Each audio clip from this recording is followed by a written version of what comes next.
Hello, and welcome to the Geopolitics Explained podcast. This is the podcast that delves into the intricate world of global politics of the past and present, while also exploring potential possibilities for what tomorrow could bring. I'm your host, Dylan, and in each episode here of the Geopolitics Explained podcast, we'll break down complex issues into small, understandable chunks through in-depth scenario analysis. So, come and join us as we navigate the ever-changing landscape of international relations, uncovering the stories behind the headlines and predicting trends that could shape the future of our world. This has been recorded on the 13th of June, 2025. In a recent ruling by the International Court of Justice, a 4-year process has come to an end in which there was a dispute between Equatorial Guinea and Gabon over some oil-rich territorial waters that exist close to both countries. In today's episode, I'm going to explore why this happened, which involves delving into the history of these two countries and how this dispute arose. I will then delve into how this ruling has come about, before finally exploring what could happen next and potential signs that we can look out for that indicate a potential direction that this situation could be heading in. So, to get us started, let's dive into the history and some background into both of these countries. Starting with Equatorial Guinea. This is a country on the west coast of Central Africa. It is a former Spanish colony, and as of 2024, it has a population of less than 2 million people. 85% of this population are members of the Fang ethnicity, and the Bubi are the second largest ethnic group with 6.5% of the total population. Interestingly, Equatorial Guinea is split into two parts geographically. There is a mainland territory called Rio Muni, which is bordered by Cameroon to the north and Gabon to the east and the south. But the second part of Equatorial Guinea is 5 small islands named Bioko, Corisco, Annobon, Alobe Chico, and Alobe Grande. Equatorial Guinea obtained independence in 1968 under the dictatorship of President Francisco Nguema. He declared himself president for life, but he was overthrown in 1979 by his nephew, Teodoro Obiang Nguema Mbasogo.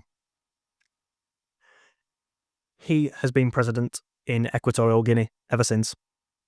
In fact, in the 2022 general election, he supposedly gained 99.7% of the overall vote.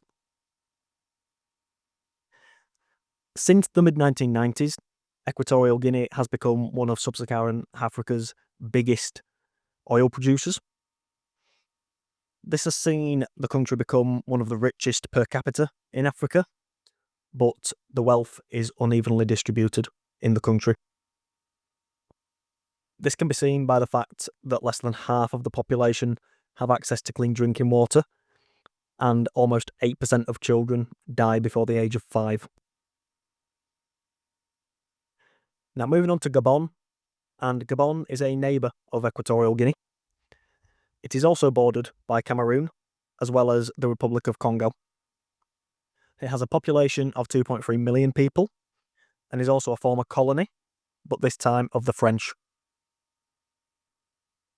They gained independence in 1960 and have since had 4 presidents.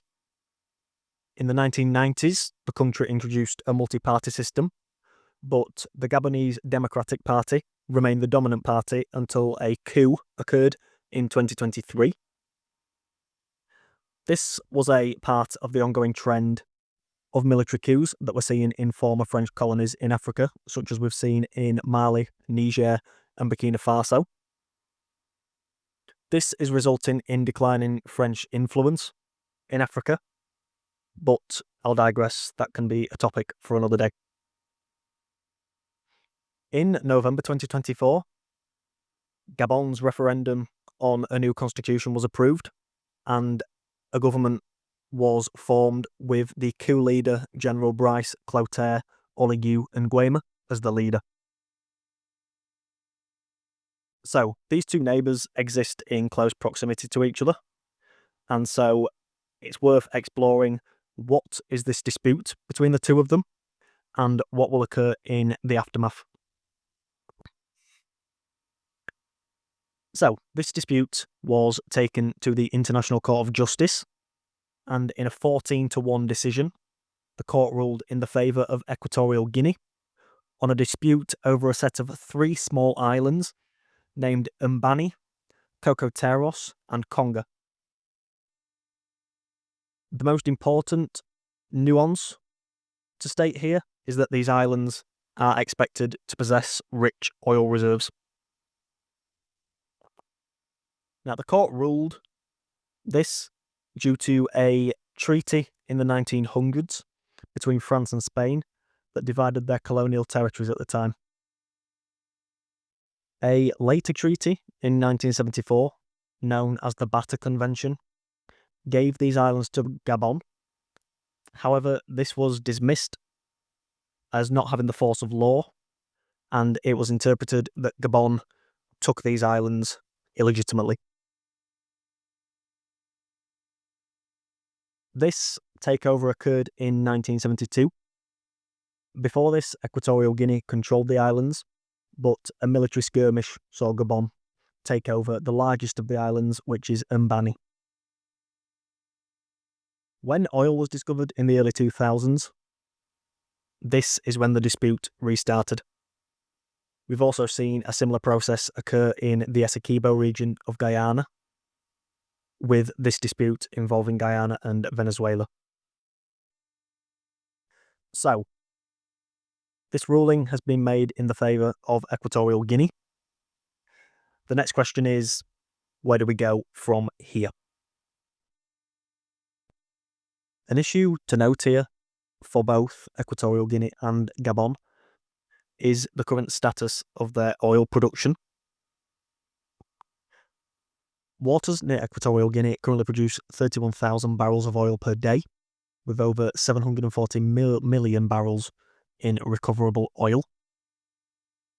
Key sites are the deepwater Ceiba field and the Okume complex, which are operated by Trident Energy, Cosmos Energy, and Panoro Energy, in partnership with Equatorial Guinea's national oil company, GE Petrol.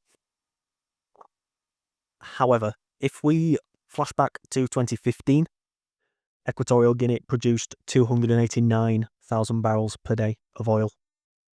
This is a massive decline down to the 31,000 barrels that they are producing today.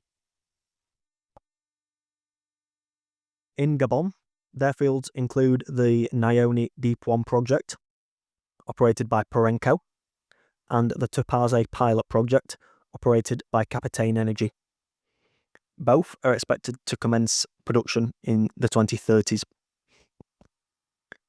In regarding Gabon's oil production, this plateaued in 2016 and has remained there since, producing around 210,000 barrels per day. So if we look at these numbers on the surface, it seems that Equatorial Guinea needed this more if we focus solely on oil production. But as we look forward, the question then becomes, how will Gabon respond to the ruling going against it? One part of this ruling is that Gabon will have to remove its soldiers from the largest island of the three, Mbani. This, from what I can find, hasn't occurred yet. So there are some scenarios that could unfold here. Gabon could comply. They could attempt to delay. They could test the boundaries of Equatorial Guinea and see what they can get away with, or they could escalate. The ICJ ruling is legally binding, and there are legal implications of non-compliance.